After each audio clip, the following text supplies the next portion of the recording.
Hello students, I hope आप अच्छे होंगे, घर पे रेगुलरली पढ़ाई कर रहे होंगे। प्रीवियस लेक्चर्स में हमने एक्सरसाइज 3.1, 3.2, 3.3 और 3.4 के सॉल्यूशन सारे वीडियो लेक्चर्स में कवर करे हैं। आप मेरे चैनल पे जाके देख सकते हैं। इसके अलावा मैंने elimination method, substitution method, cross multiplication method और ग्राफिकल मेथड भी सब डिस्कस कर लिए हैं। ओके स्टूडेंट्स, तो आज हम करने वाले हैं एक्सरसाइज 3.5 के क्वेश्चंस। ठीक है, another very easy questions, another very easy exercise. और ये एक्सरसाइज बेस्ड है बेटा आपकी क्रॉस मल्टीप्लिकेशन मेथड पे। वो मेथड अपन पहले डिस्कस कर चुके हैं, फिर भी उस मेथड का एक क्वेश्चन आई विल डिस्कस। ठीक है ना, कि वो एक्चुअली क्रॉस मल्टीप्लिकेशन मेथड से अपन क्वेश्चन करते कैसे हैं। चलिए देखिए, सबसे पहले फर्स्ट क्वेश्चन ये है, which of the following pairs of linear equation have unique solution, no solution, infinitely many solution? In case of unique solution, solve them by cross multiplication method. अब बेटा अगर आपको याद हो तो मैं ये बहुत बार अपने लेक्चर्स में आपको कंडीशन बता चुका हूँ। देखना ध्यान से, अगर a1x plus b1y equals to c1 या plus c1 equal to 0, doesn't matter, and a2x plus b2y equals to c2 है, तो आपको यूनिक सॉल्यूशन की कंडीशन क्या बताई थी? a1 upon a2 is not equal to b1 upon b2 अगर हो अपना, तो सॉल्यूशन को हम क्या बोलेंगे?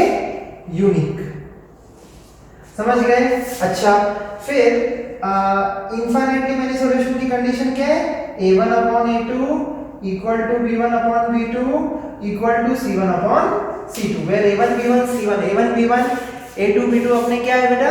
कोएफिशिएंट्स हैं, एंड c1 एंड c2 अपने कांस्टेंट्स हैं। तो a1 by a2 equal to b1 by b2 equal to c1 by c2 जब भी हो तो अपने सॉल्यूशन क्या होते हैं? Infinite many solution. समझ आई बात? Infinite many solution. और एक और कंडीशन देख लेते हैं। ये तो हो गया बेटा अपना यूनिक सॉल्यूशन की कंडीशन, ये है अपना इनफाइनाइट मेनी सॉल्यूशन की कंडीशन। ठीक है, और नो सॉल्यूशन की कंडीशन क्या होती है? a1 upon a2 equal to b1 upon b2 is not equal to c1 upon c2। ये कंडीशन होती है हमारी नो सॉल्यूशन की। ठीक है, चलिए, तो अब यही फंडा अपन यहाँ पे लगाएंगे एंड देन हम सॉल्व करेंगे इक्वेशंस को। ठीक है, एक बार ये अच्छे से बेटा वीडियो पॉज करके नोट डाउन कर लेना, अगर अभी भी ये चीज नोट डाउन नहीं करी है तो। चलिए, अब देखो, इसका फर्स्ट पार्ट अपन डिस्कस अगर करें तो फर्स्ट पार्ट में देखो बेटा a1 कितना है अपना? 1 है ना, और a2 कितना है? 3, b1 कितना है? -3, b2 कितना है? -9। इनका रेशियो c1 कितना है? -3, c2 कितना है? -2। तो माइनस में माइनस से कैंसिल हो जाएगा, है ना। तो ये अपना 1/3, 3/9 में कितना होता है? 1/3। इस क्या वो इक्वल होता है क्या 3/2 1/3 के? नो। तो ये कौन सी कंडीशन है? a1 upon a2 equal to b1 upon b2 is not equal to c1 upon c2। तो अपन कंडीशन ये कौन सी बोलेंगे? It is no solution. समझ आया बेटा? फर्स्ट वाले का आंसर क्या है? No solution. चलिए सेकंड पार्ट पे आते हैं अपन। अच्छा, सेकंड पार्ट से पहले एक बार अपन थर्ड पार्ट को डिस्कस कर लेते हैं, ताकि फिर सेकंड और फोर्थ हमारे यूनिक सॉल्यूशन वाले केस हो जाएंगे। थर्ड पार्ट देखो बेटा, a1 कितना है? 3, a2 कितना है? 6। ठीक है, फिर b1 कितना है? -5, b2 कितना है? -10, c1 कितना है? 20, c2 कितना है? 40। समझ आ रहा है बेटा? तो देखो ये भी कितना हो जाएगा? 1/2, माइनस और माइनस कैंसिल, 5/10 भी कितना होता है? 1/2, 2/4 भी कितना होता है? 1/2। तीनों इक्वल है ना। तीनों इक्वल की कंडीशन क्या होती है? Infinite many solution. आया बेटा थर्ड पार्ट समझ? चलिए, अब जो सेकंड और जो फोर्थ पार्ट है, देखो बेटा ये अपना 2/3 है ना, it is not equal to 1/2। अगर शुरू के दो रेशियो ही हमारे सेम नहीं आ जाए, इसका मतलब सॉल्यूशन कौन सा है, यूनिक सॉल्यूशन। समझ आ रहा है? इधर भी देखो बेटा, a1/a2 1/3 है ना, b1 कितना है -3, b2 कितना है -3, तो -3/-3 का रेशियो कितना हो गया 1, तो अपन क्या बोलेंगे 1/3 इज नॉट इक्वल टू 1। इसका मतलब ये भी सॉल्यूशन कौन सा है हमारा, यूनिक सॉल्यूशन। समझ आ रहा है? तो ये वाला सॉल्यूशन भी हमारा कौन सा हो जाएगा, यूनिक सॉल्यूशन। ठीक है, एक बार नोट डाउन कर लो। फिर अपन या तो सेकंड पार्ट करेंगे बेटा या फोर्थ पार्ट, इसमें से अपन कोई भी एक पार्ट करेंगे by cross multiplication method and then उसको अपन सॉल्व करेंगे। ठीक है, एक बार कॉपी कर लो बेटा अच्छे से। ये था आपका सेकंड पार्ट। अब क्योंकि ये यूनिक सॉल्यूशन है अभी हमने देखा, तो इसको हमें सॉल्व करना है बाय क्रॉस मल्टीप्लिकेशन मेथड। ठीक है ना, तो क्रॉस मल्टीप्लिकेशन मेथड में बेटा मैंने आपको बताया था कि सारे जो कांस्टेंट्स होते हैं 5/8 उनको भी हम सबको किधर शिफ्ट करेंगे, towards the left hand side. तो देखो इक्वेशन क्या बन जाएगी, 2x + y - 5 = 0 and 3x + 2y - 8 = 0। ठीक है, उसके बाद मैंने आपको क्या बताया था, देखो अपन क्या करेंगे, x = y = 1, x = y = 1। अब देखो बेटा लाइन खींचो, दो डंडे बनाओ, इधर इधर और इधर। ठीक है, अब देखो x के नीचे अगर हमें लिखना है, वो वापस से समझा रहा हूं, x के नीचे लिखना है तो x को हाइड कर दो एंड देन जो कोफिशिएंट आ रहा है वो देखो, y का कोफिशिएंट यहाँ पे कुछ नहीं है तो कितना है 1 और फिर कितना है -5, इधर कितना है 2 और इधर -8, तो लिख दो 1, फिर क्या आ रहा है -5, फिर क्या आ रहा है 2 और फिर -8।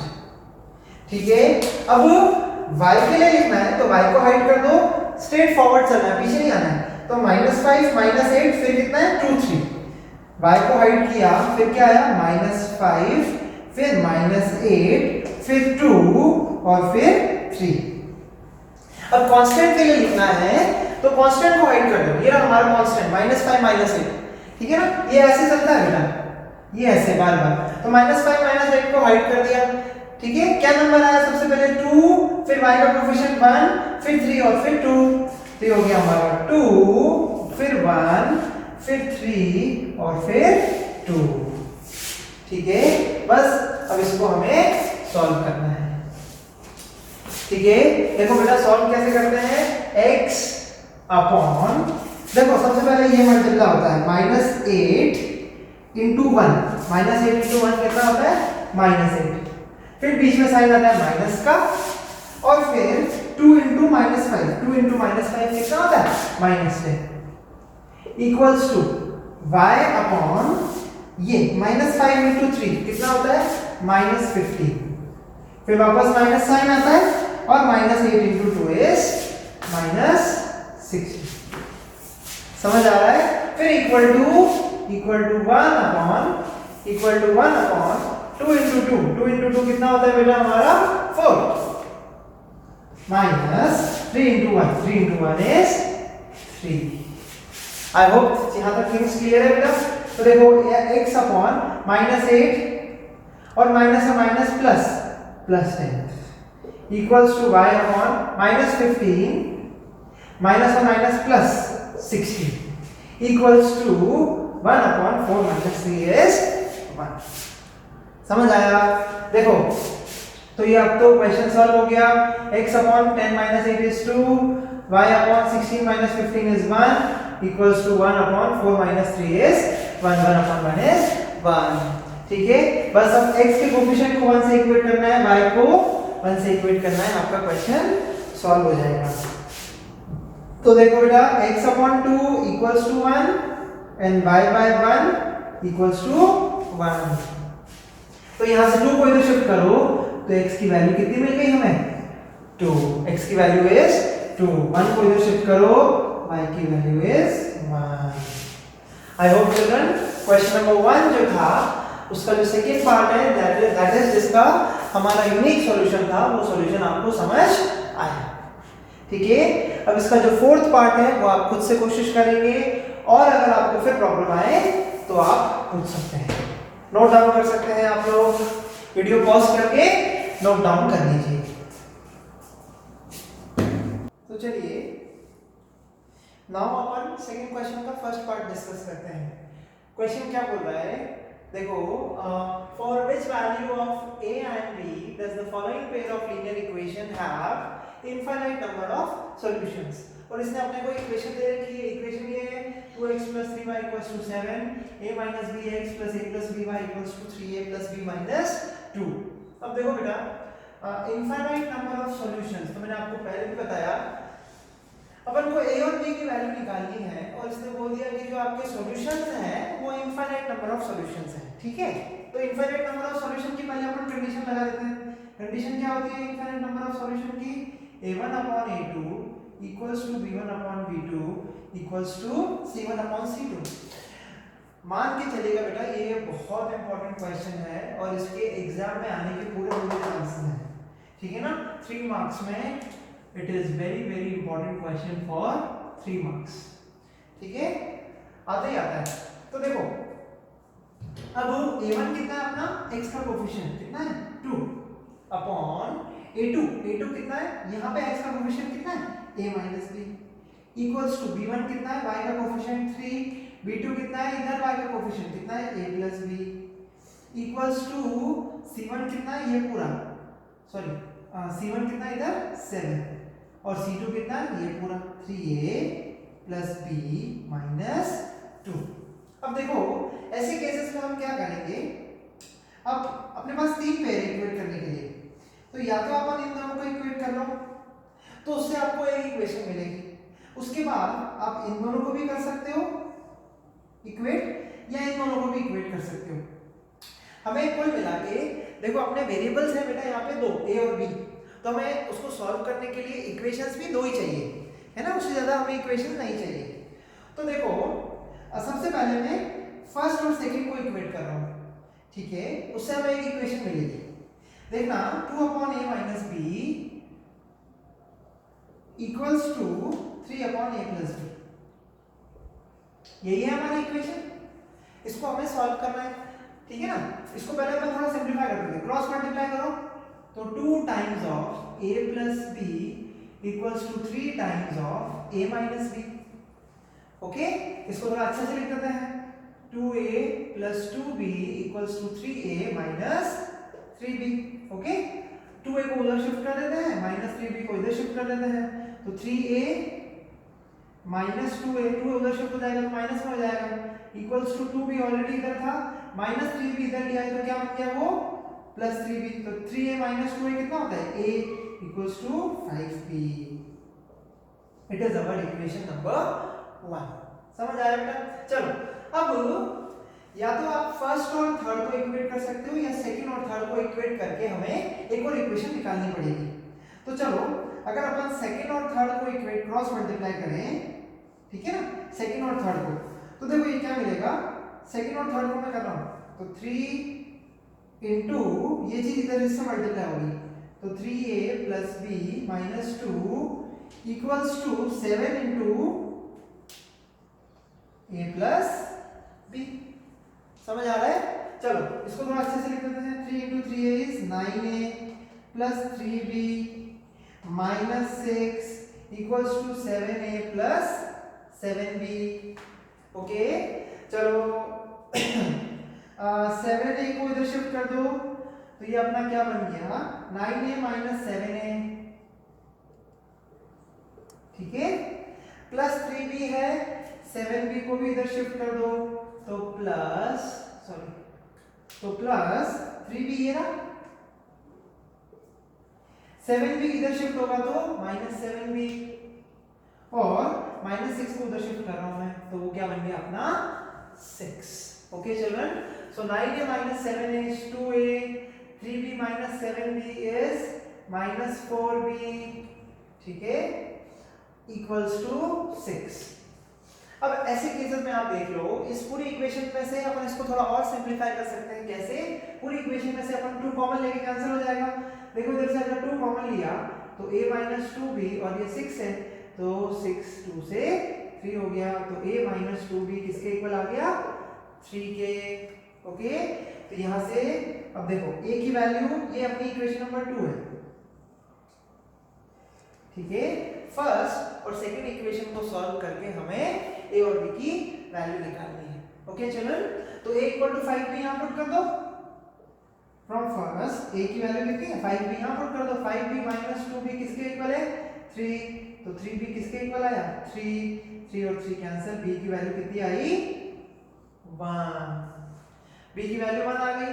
अब देखो अपना a = कितना आया था इक्वेशन नंबर 1 से? देखो a = कितना है? 5b, b की वैल्यू पुट करो 1, तो a की वैल्यू होगी 5 × 1, that is a is 5 and b is 1। Children, very important question, trust me, exam में क्वेश्चन आता ही आता है। वीडियो को पॉज करके क्वेश्चन को, सॉल्यूशन को अच्छे से नोट डाउन कर लो। चलिए अब इसी का अपन now we will discuss the second part. देखो बेटा सेकंड पार्ट क्या कह रहा है? For which value of k will the following pair of linear equation have no solution। ठीक है, ये आपको इक्वेशन दे रखी है, तो बेटा नो सॉल्यूशन की कंडीशन क्या होती है अपनी? नो सॉल्यूशन की condition is a1/a2 = b1/b2 is not equals to c1/c2। तो ये बोल रहा है कि k की किस वैल्यू के लिए इसके हमारे नो सॉल्यूशन होंगे। तो कंडीशन लगा दो बेटा, a1 कितना है? 3 अपॉन a2 कितना है? 2k - 1 equals to b1 is 1, b2 is k - 1 equals to c1 कितना है? 1, c2 कितना है? 2k plus 1 is not equals to. ठीक है, तो देखो पहले इन दोनों को इक्वेट करके एक इक्वेशन सॉल्व कर लो। तो यहां से क्या मिला बेटा? 3 times of k - 1 equals to 1 into, ये उधर जाएगा तो कितना मिलेगा? 2k - 1, तो ये हो जाएगा 3k - 3 equals to 2k - 1, 2k को इधर शिफ्ट करो, -3 को इधर शिफ्ट करो, तो 3k - 2k इक्वल्स टू -3 उधर जाएगा तो 3 - 1, यहाँ से k की वैल्यू कितनी आ गई? 2। ठीक है, चलिए अब यहाँ से ये तो k की वैल्यू 2 हो गई।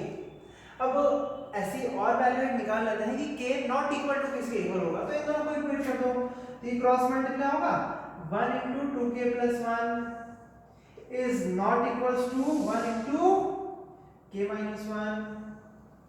ठीक है, 1 × k - 1, तो ये मिल गया 2k + 1 is not equals to k - 1, तो इसको k को इधर शिफ्ट करो, 1 को इधर शिफ्ट करो, तो 2k - k is not equals to plus हो जाएगा तो -1 ऑलरेडी था, तो k is not equals to -2, तो k की वैल्यू किसके इक्वल होनी चाहिए? 2 के इक्वल। तब हमारे सॉल्यूशंस कितने होंगे? No solution. और k की वैल्यू कितनी होनी चाहिए?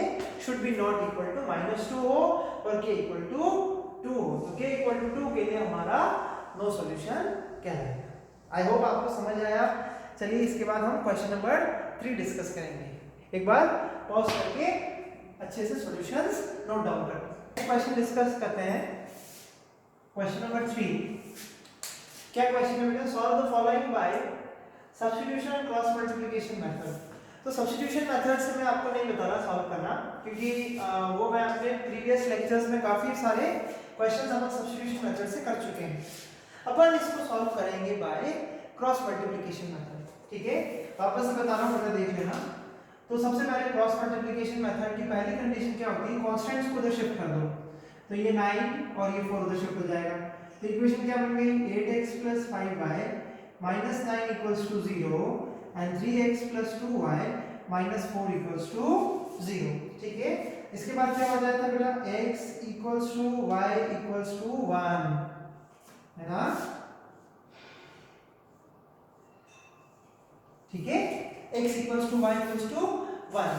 ठीक है, अब देखो बेटा x के नीचे क्या आएगा? x को हाइड कर दो, क्या है? 5 - 9 2 - 4, तो 5 - 9 2 - 4 y के नीचे y को हाइड कर दो, -9 -4 फिर 8 3, ठीक है। फिर कांस्टेंट के लिए कांस्टेंट को हाइड कर दो, 8 5 3 2, 8 5 3 और 2, ठीक है। ये अपनी ग्रिड बन गई। अब इसको अपन क्रॉस मल्टीप्लाई करेंगे, ठीक है। तो उसमें अपन कैसे लिखेंगे, देखो x अपॉन 5 इंटू -4 कितना होता है बेटा, -20, बीच में माइनस साइन आएगा, फिर 2 into -9, 2 into -9 is -18 equals to y upon -9 into 3 is -27, minus sign आएगा बीच में, और -4 इंटू 8, -4 इंटू 8 कितना होता है, -32 equals to 1 divided by 8 into 2 is 16 minus 5 into 3 is 15। Okay children, चलो अब देखो x अपॉन -20 माइनस से माइनस कितना हो गया, +18 equals to y upon -27 minus से माइनस हो गया अपना +32 equals to 1 upon 16 minus 15 is 1, ठीक है चिल्ड्रन। तो x upon -20 + 18 is -2, y upon 32 - 27 कितना होता है 5 इक्वल्स टू 1। बस बेटा क्वेश्चन हमारा यहीं पे सॉल्व हो गया। अब बस तो हमें इक्वेट करना है, x अपॉन -2 को कांस्टेंट से इक्वेट करो 1 से, और फिर y अपॉन 5 को भी कांस्टेंट से इक्वेट करो 1 से। तो -2 अगर इधर शिफ्ट होगा तो x की वैल्यू हमें कितनी मिल गई, -2, ओके। और 5 अगर इधर शिफ्ट होगा तो y की वैल्यू, इजी क्वेश्चन। वीडियो को पॉज करके नोट डाउन। ओके स्टूडेंट्स, तो अब आपका जो क्वेश्चन नंबर आपका 4th है वो अपन डिस्कस करेंगे। एंड अब आ जाती है बेटा आप लोग की वर्ड प्रॉब्लम्स, ठीक है। वर्ड प्रॉब्लम इस चैप्टर की खासकर बहुत इंपॉर्टेंट है, और मान के चलिए कि बोर्ड एग्जाम में आपका वर्ड प्रॉब्लम से ही क्वेश्चन आ सकता है, ठीक है ना, और वो भी 4 मार्क्स में। तो देखो इसने बोल दिया बेटा वर्ड प्रॉब्लम से पहले कि आप इसको किसी भी मेथड से you can solve these word problems, ठीक है ना। तो हम लोग मेथड जो सबसे इजीएस्ट एंड सबसे अच्छा मेथड है दैट इज एलिमिनेशन मेथड, तो हम इसको एलिमिनेशन मेथड से सॉल्व करेंगे। देखो बेटा क्वेश्चन क्या है, a part of monthly hostel charges is fixed, मतलब कुछ चार्जेस उसमें फिक्स्ड हैं, एंड रिमेनिंग चार्जेस जो है आपके depends on number of days one has taken food in the mess. For example अगर आप हॉस्टल में रहने जाते हैं और आपने सपोज मंथली 1000 रुपीज दिए, तो उस 1000 रुपीज में हो सकता है कि आपके जो हॉस्टल चार्जेस हैं वो 200 हो, और बाकी के जो चार्जेस हो मेस के हो, और मेस के चार्जेस पर डे लगते हैं। अब देखो when a student takes food for 20 days she has to pay ₹1000 as hostel charges, whereas a student B who takes food for 26 days pays ₹1180 as hostel charges. Find the fixed charge and cost of food per day. तो देखो बेटा solution बड़ा easy है, अपन assume क्या कर लेते हैं, देखो अपना late the fixed charge, let the मतलब आप चाहे खाना खाएं या ना खाएं, आपको हॉस्टल में रहने का ये फिक्स्ड चार्ज तो देना ही है। तो let the fixed charge be x rupees, ठीक है, and cost of food per day, cost of food per day आपका ₹12। Cost of food per day का क्या मतलब हो गया, एक दिन का हॉस्टल का जो खाना है उसके चार्जेस आपके ₹12 हैं। अब देखो student A who takes food for 20 days, तो अगर एक दिन का फूड के चार्जेस आपके ₹12 हैं, तो 20 डेज के फूड के चार्जेस कितने हो जाएंगे 21, ठीक है ना। हैज टू पे ₹1000 एज हॉस्टल चार्जेस, तो टोटल वो हॉस्टल चार्जेस दे रहा है। तो हॉस्टल चार्जेस में आपके चार्जेस कौन कौन से हो गए, एक तो फिक्स्ड चार्ज और एक cost of food per day. तो हमने अज्यूम क्या किया था, फिक्स्ड चार्ज अपना कितना है x, अच्छा मेस का एक दिन का चार्ज है y, उसने 20 डे खाना खाया, 3 दिन उसने खाना खाया, तो टोटल अमाउंट उसने कितना दिया 20y, ये दोनों का एडिशन मिला के आपके हॉस्टल चार्जेस हैं कितने 1000। Whereas a student B who takes food for 26 days, तो टोटल फूड का मेस का खर्चा कितना हो गया 26y, इसमें फिक्स चार्ज ऐड कर दो, उसने कितने पैसे दिए 1180। ठीक है, आई होप इक्वेशन कैसे बनेगा आपको समझ आया होगा। इन दोनों इक्वेशन को हमें सॉल्व करके x और y की वैल्यू निकालनी है। तो x प्लस 20y हमारा 1000 है और x प्लस 26y हमारा 1180 है। ठीक है, एलिमिनेशन मेथड क्या कहता है बेटा, या तो x के कोएफिशिएंट को सेम बनाओ या y के कोएफिशिएंट को सेम बनाओ। अगर x का कोएफिशिएंट ऑलरेडी सेम है, अगर सेम है और साइन भी सेम है तो माइनस करेंगे, सेम होता और अपोजिट साइन होते तो हम ऐड करते हैं। तो चलो माइनस कर देते हैं, minus minus minus plus x minus x cancel out हो गया, 20y माइनस 26y कितना होता है -6y, 1000 माइनस 1180 माइनस 180, माइनस से माइनस कैंसिल हो गया, y की वैल्यू आ गई बेटा 180 डिवाइडेड बाय 6 दैट इज 30। तो यहाँ से y आ गया हमारा 30। ठीक है, इस y की वैल्यू को किसी भी इक्वेशन में या तो इक्वेशन नंबर 1 या इक्वेशन नंबर 2 में पुट करके हम x की वैल्यू निकालेंगे। तो देखो x प्लस 20y किसके इक्वल है 1000, तो x plus 20 into I am putting the value of x plus समझ आ रहा है बेटा। तो देखो चलो यहां करते हैं, y की वैल्यू आ गई हमारी 30। अब देखो इक्वेशन नंबर 1 देखो बेटा, है ना, इक्वेशन नंबर 1 क्या है, x plus 20y equals to 1000। चलो बेटा y की वैल्यू पुट कर देते हैं, x प्लस 20 इंटू y कितना है 30 इक्वल्स टू 1000, तो x प्लस 600 इक्वल्स टू 1000, 600 को उधर शिफ्ट करो, 1000 माइनस 600 कितना आ गया 400। आई होप आपको समझ आया। तो लास्ट में हमको लाइन क्या लिखनी है, देयरफॉर बेटा fixed charges, therefore fixed charge is 400 rupees, is rupees 400 and cost of food per day, cost of food per day is, देखो cost of food per day कितना है 30 rupees, is rupees 30। I hope children question आपको समझ आया, video pause करके note down करो। अब fourth का सेकंड पार्ट डिस्कस करेंगे। ठीक है, a fraction becomes 1/3 when 1 is subtracted from the numerator, ठीक है, and it becomes 1/4 when 8 is added to the denominator. Find the fraction, मतलब ओरिजिनल जो फ्रैक्शन क्या है वो हमें पता लगा। ठीक है, तो देखो बेटा ऐसे क्वेश्चंस हम कैसे स्टार्ट करते हैं, लेट फ्रैक्शन, तो लेट न्यूमरेटर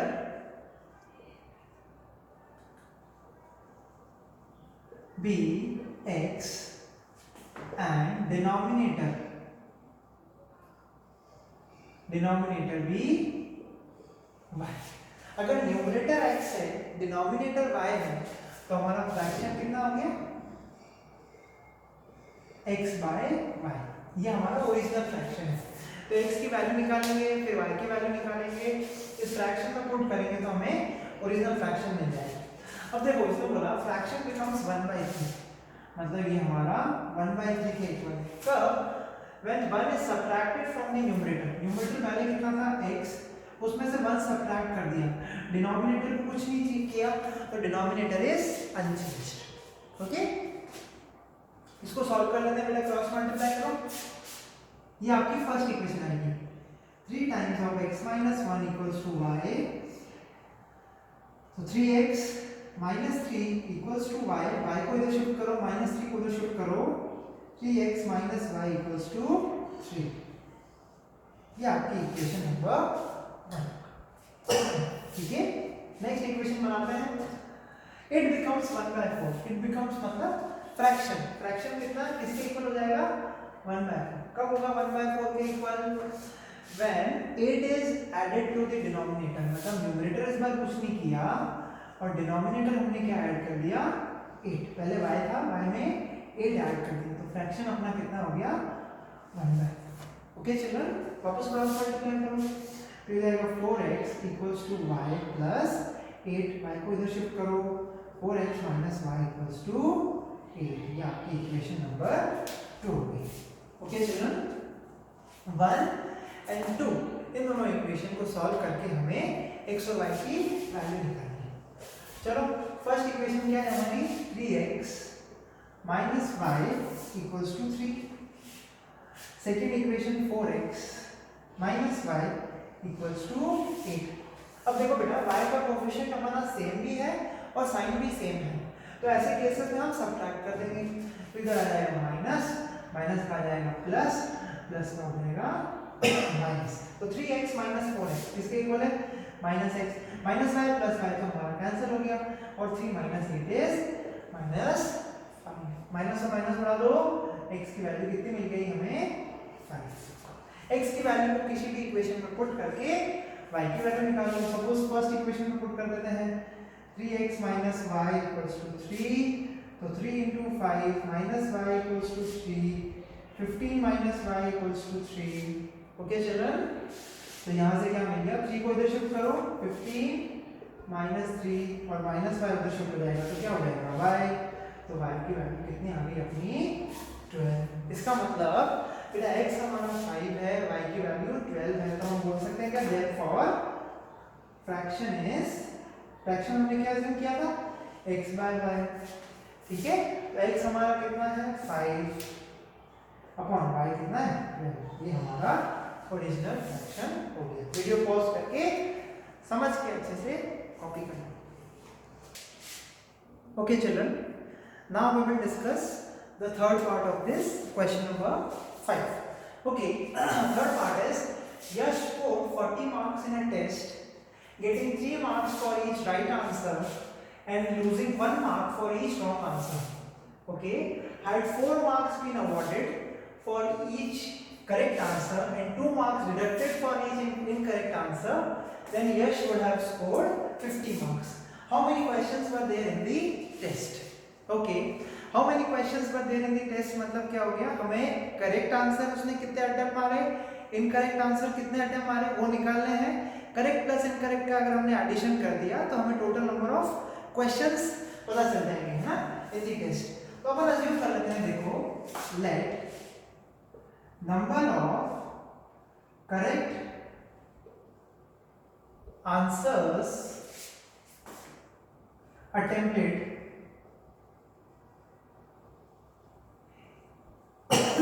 या number of correct answers be x, okay, and number of incorrect answers equals to y। अब आप खुद सोचो, अगर आपने 5 क्वेश्चंस करेक्ट अटेम्प्ट मारे और एक क्वेश्चन के 2 मार्क्स हैं, तो आपने टोटल मार्क्स कितने गेन किए 10 मार्क्स, है ना, तो वही है। तो getting 3 marks for each correct answer, तो टोटल करेक्ट आंसर उसके सही कितने हैं x, है ना, नंबर ऑफ करेक्ट आंसर उसके x है, एक करेक्ट आंसर के उसके 3 मार्क्स मिले, तो उसको टोटल मार्क्स कितने मिल गए 3x। Okay, and number of incorrect answers उसके y हैं, उसके लूज कितने किए 1 mark for each wrong answer, तो उसके टोटल रॉन्ग आंसर y है ना, तो एक इनकरेक्ट आंसर के उसने 1 मार्क लूज किए, तो y इनकरेक्ट आंसर के उसने कितने मार्क्स लूज किए -5। वो टोटल मार्क्स ये हैं, वो किसके इक्वल है बेटा initially 40। Okay, it is our equation number 1। अब देखो had 4 marks been awarded for each correct answer, मतलब 4x, 2 marks deducted for each incorrect answer, मतलब -2y, वो आपका किसके इक्वल हो जाएगा 50। ओके चिल्ड्रन, आई होप समझ आया। चलिए y को सेम बना दो, it is our equation number 2। इधर y का कोएफिशिएंट -1 है, इधर y का कोएफिशिएंट -2 है, तो मैं y को सेम बना रहा हूं। तो y को सेम बनाने के लिए इक्वेशन नंबर 1 को मैं मल्टीप्लाई किससे कर रहा हूं बाय 2। ओके चिल्ड्रन, तो ये क्या बन गया देखो 2 into 3x is 6x, 2 into -y is -2y equals to 2 into 40 is our 80. Okay, and second equation तो ये 4x minus 2y equals to 50. अब देखो बेटा y का कोफिशिएंट हमारा सेम भी है और सेम साइन भी है, तो सेम है और सेम साइन है तो हम माइनस करेंगे, माइनस माइनस का हो जाएगा प्लस, प्लस का हो जाएगा minus, minus 2y plus 2y हमारा क्या हो गया, कैंसिल आउट, तो 6x minus 2x is equals 4x is 2x, 80 minus 50 हमारा कितना हो गया 30, यहाँ से x की वैल्यू कितनी आ गई 30/2, दैट इज 15. इसका मतलब नंबर ऑफ करेक्ट आंसर्स जो उसने अटेम्प्ट मारे वो कितने थे 15. ओके, x की वैल्यू को किसी भी इक्वेशन में पुट कर दो, आइदर इक्वेशन नंबर 1 और equation number 2 to get the value of y. Suppose equation number 1 में पुट कर देते हैं 3x minus y equals to 40, x की वैल्यू पुट करो 3 into 15 minus y equals to 40. Okay children, तो ये हो जाएगा 15 into 3 45 minus y equals to 40, है ना, 45 minus y equals to 40. 40 को इधर शिफ्ट करो, माइनस y उधर जाएगा तो y, तो यहाँ से y आ गया 45 minus 40 कितना होता है 5. ओके चिल्ड्रन, तो इसका मतलब नंबर ऑफ इनकरेक्ट आंसर्स उसने अटेम्प्ट मारे 5, नहीं करेक्ट आंसर्स अटेम्प्ट मारे 15, इनकरेक्ट आंसर्स उसने अटेम्प्ट मारे 5. तो टोटल नंबर ऑफ क्वेश्चंस उसने कितने होंगे टेस्ट में, incorrect plus correct, that is 15 plus 4 is 20. Therefore total number of questions is equals to 20. I hope आपको समझ आया होगा बेटा सॉल्यूशन. समझ आया तो वीडियो को पॉज करके सॉल्यूशन को नोट डाउन कर लो. चलिए चिल्ड्रन, अब अपन नेक्स्ट क्वेश्चन डिस्कस करते हैं. एंड ट्रस्ट मी, ये इस पूरी एक्सरसाइज का one of the most important question है. इस एक्सरसाइज का टाइम एंड वर्क, स्पीड और डिस्टेंस से रिलेटेड क्वेश्चंस, स्पीड डिस्टेंस से रिलेटेड क्वेश्चंस एग्जाम में काफी पूछे जाते हैं. ठीक है ना, तो इस क्वेश्चन को समझना कैसे करेंगे. Places A and B are 100 kilometre apart on a highway. इसका मतलब क्या हो गया, देखना ए और बी दो प्लेसेस हैं, उनके बीच की डिस्टेंस है 100 kilometre. Okay, one car starts from A and other starts from B. एक कार है वो ए से स्टार्ट होती है एंड एक कार है वो बी से स्टार्ट होती है एट द सेम टाइम, है ना, at the same time. If the car travel in same direction, same direction का क्या मतलब हो गया, दोनों एक ही डायरेक्शन में चल रहे हैं. इसका मतलब सपोज ए भी इस डायरेक्शन में चल रहा है, इधर बी भी इतना ट्रैवल किया, है ना, at the same direction at different speeds. जाहिर सी बात है बेटा स्पीड डिफरेंट होगी. They meet in 5 hours. Speed different होगी तभी वो मीट करेंगे. इसका मतलब ए की स्पीड ज्यादा है और बी की स्पीड कम है, तो सपोज वो इस सी पॉइंट पे मिले. तो इसने क्या बोला कि if they travel at the same, if the car travel in same direction at different speeds, they meet in 5 hours. तो हम अज्यूम कर लेते हैं, देखो देखना बेटा इक्वेशन हम कैसे बना रहे हैं. देखना हम अज्यूम कर लेते हैं let speed of car A be x kilometre per hour. ये हमने क्या अज्यूम कर लिया, स्पीड ऑफ कार ए, और स्पीड ऑफ कार बी हमने अज्यूम कर लिया y kilometre per our. Okay, अब देखो ये बेटा 100 किलोमीटर हमारा डिस्टेंस है ना. तो अगर a की स्पीड x है, they both meet in 5 hours. इसका मतलब क्या हुआ, a भी 5 आवर्स चला और b भी 5 आवर्स चला, है ना, तभी तो वो दोनों 5 आवर्स में मीट हुए. तो इसका मतलब क्या हो गया, they both meet in 5 hours, मतलब यहाँ से a भी 5 आवर्स चला और b भी 5 आवर्स चला. तो डिस्टेंस जो होगी, देखना बहुत ध्यान से, तो distance covered by a in 5 hours कितना होगा, distance covered by a in 5 hours. Distance किसके इक्वल होता है, स्पीड इनटू टाइम. a की स्पीड कितनी है x, टाइम कितना है 5, दैट इज 5x. समझ आ रहा है. Similarly distance covered by b in 5 hours कितना होगा 5.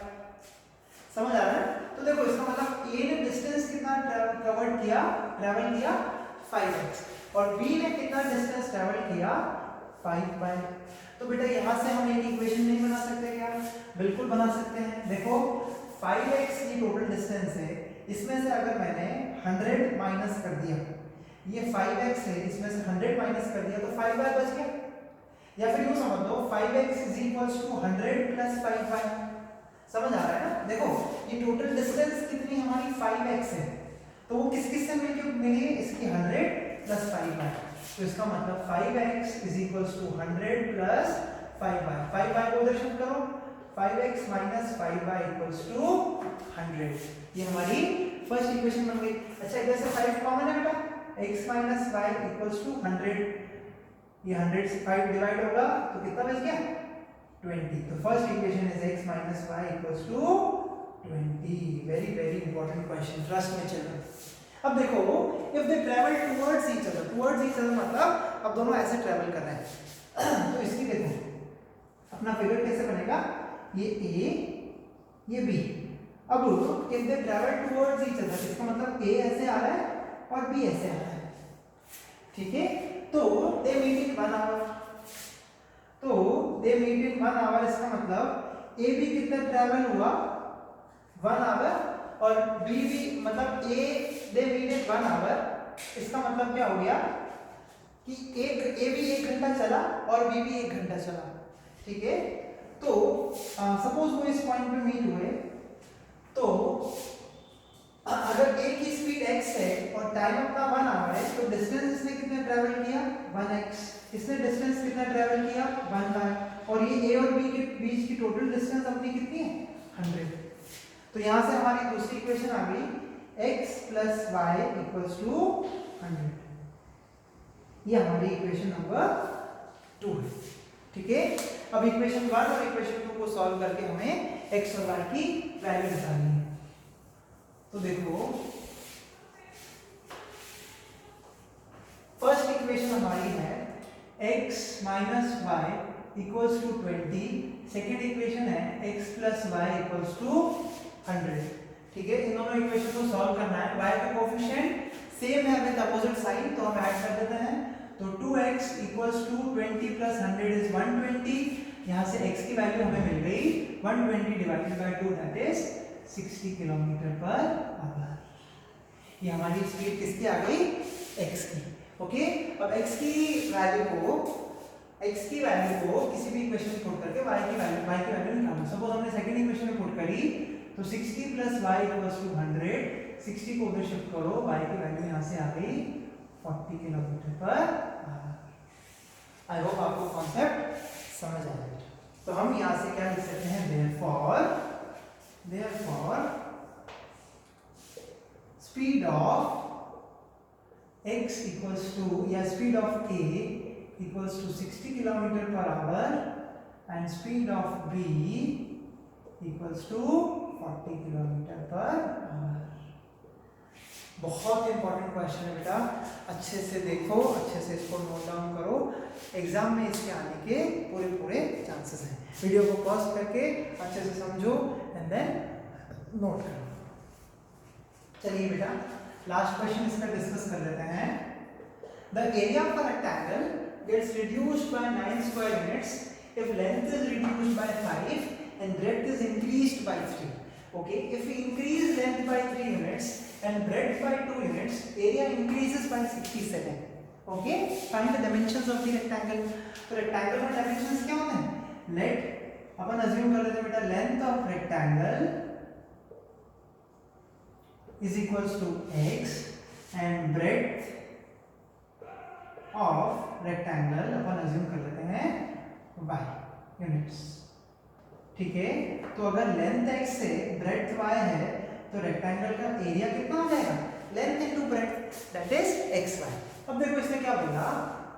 The area gets reduced by 9 square units. इसका मतलब पहले xy था, अब एरिया कितना हो गया? xy minus 9। 9 टाइम्स वो 9 यूनिट्स हमारा एरिया रिड्यूस हो गया। कब? If length is reduced by 5 units. इसका मतलब लेंथ पहले x थी तो अब कितनी है? x minus 5 and breadth is increased by 3, तो breadth is y plus 3। तो देखो बेटा ये length into breadth is our area। Length किससे रिड्यूस हुई? 5 यूनिट से। ब्रेड्थ किससे इंक्रीज हुई 3 यूनिट से, तो हमारा एरिया रेडियस किससे हो गया 9 यूनिट से। इसको सॉल्व करके अपन एक इक्वेशन बना लेते हैं बेटा। तो देखो x पहले y से मल्टीप्लाई होगा तो xy, फिर x 3 से मल्टीप्लाई होगा तो प्लस 3x, माइनस 5y से मल्टीप्लाई होगा तो minus 5y, and minus 5 into 3 is minus 15। xy and xy हमारा क्या हो गया कैंसिल आउट। इस माइनस 15 को इधर शिफ्ट कर दो तो 3x minus 5y equals to minus 15 आ जाएगा तो प्लस 15, एंड 15 माइनस 9 हमारा कितना होता है 6। It is our equation number 1। समझ आया? अब देखो, if we increase the length by 3 units, इसका मतलब x प्लस 3 है ना, एंड ब्रेड्थ बाय 2 यूनिट्स, तो ब्रेड्थ पहले y थी तो अब कितनी हो गई y plus 2, area increases by 67। इसका मतलब पहले एरिया xy था, अब एरिया किसके इक्वल हो गया xy प्लस 67। इसको सॉल्व करके दूसरी इक्वेशन निकाल लेते हैं बेटा। x into y is xy plus 2x plus 3y plus 6 equals to xy plus 67। वापस xy से xy हमारा कैंसिल आउट हो गया।